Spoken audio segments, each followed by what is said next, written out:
It began with a funeral, then another, and another. In the quiet town of Maple Ridge, death had become a regular visitor, but no one asked why. At first, no one suspected anything sinister. The elderly passed on. The middle-aged sometimes fell to sudden illnesses, and tragedies, though painful, were explained away as bad luck or fate.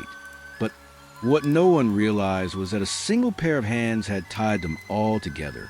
Those hands belonged to Helen Carter, to her neighbors.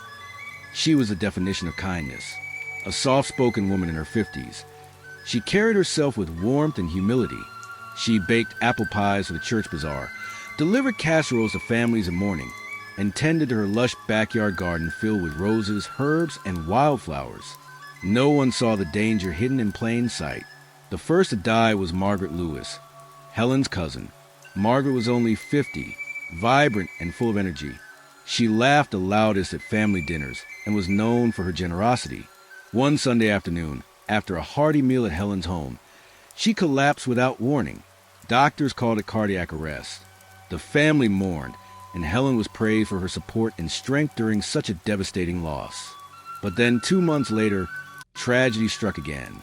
Robert Hensley, a neighbor and longtime friend of Helen's, fell gravely ill after attending a small dinner gathering. His sudden death was attributed to complications from undiagnosed health issues. Few people look beyond the obvious. After all, Helen was there once again, comforting his widow, preparing meals, arranging flowers, and praying alongside the family. The cycle continued.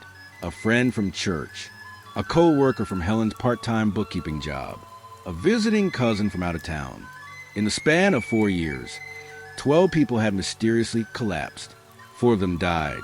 The others lived, but never the same. They battled permanent heart conditions, nerve damage, and chronic weakness.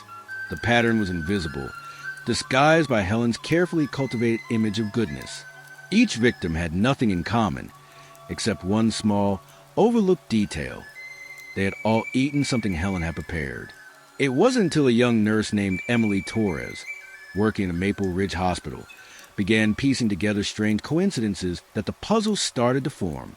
She noticed a cluster of patients who had come in with dangerously low potassium levels, erratic heart rhythms, and no medical history to explain it. She quietly raised her suspicions with Detective Laura Finch, who decided to look deeper. Detective Finch reopened old files, starting with the unexplained deaths. The record showed similar symptoms: sudden collapse, irregular heartbeat, and in each case, Helen was nearby. Autopsies were ordered, bodies were exhumed, and slowly, a chilling truth emerged. Forensic labs discovered traces of digoxin, a compound derived from the foxglove plant. Foxglove was beautiful to look at, tall purple flowers that swayed elegantly in the wind, but deadly in the wrong hands.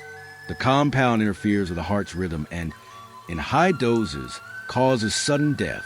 In Helen's backyard garden, foxglove thrived. When investigators searched her home, they found a jar tucked behind sacks of flour. Inside was a fine powder, homemade and carefully prepared. Lab results confirmed it contained concentrated foxglove toxin, the same substance found in the victims' bodies. The motive shocked even the most seasoned detectives. This wasn't for money or inheritance. Helen's reasons were petty, vindictive, and disturbingly human. Margaret had once refused to loan her money. Robert had purchased a new home Helen envied. A co-worker had gotten promotion she'd wanted. Each grievance, small to outsiders, had festered in her mind until it demanded retaliation. Poison was her weapon, silent, invisible, and cruel. When the case went to trial, Maple Ridge was shaken to its core. Families of the victims filled the courtroom, clinging to tissues, holding photographs, weeping silently.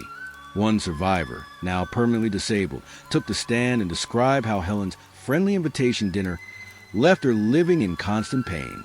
A mother wept openly as she described losing her daughter after a simple church potluck. Helen sat motionless, her face unreadable. When asked why she did it, she spoke calmly. They didn't deserve what they had. I only even the scales. The jury took less than 3 hours to return a verdict. Guilty on all counts. Helen Carter was sentenced to life in prison without the possibility of parole. Today, her once beloved house, stands empty. The garden is overgrown, the foxgloves cut down. Children walking by whisper about the poison lady who used to live there. For many, the betrayal still cuts deep. A neighbor they trusted, a friend they loved, had been slowly killing them all. And so the haunting question remains. If that nurse hadn't spoken up, how many more funerals would Maple Ridge have seen before anyone noticed?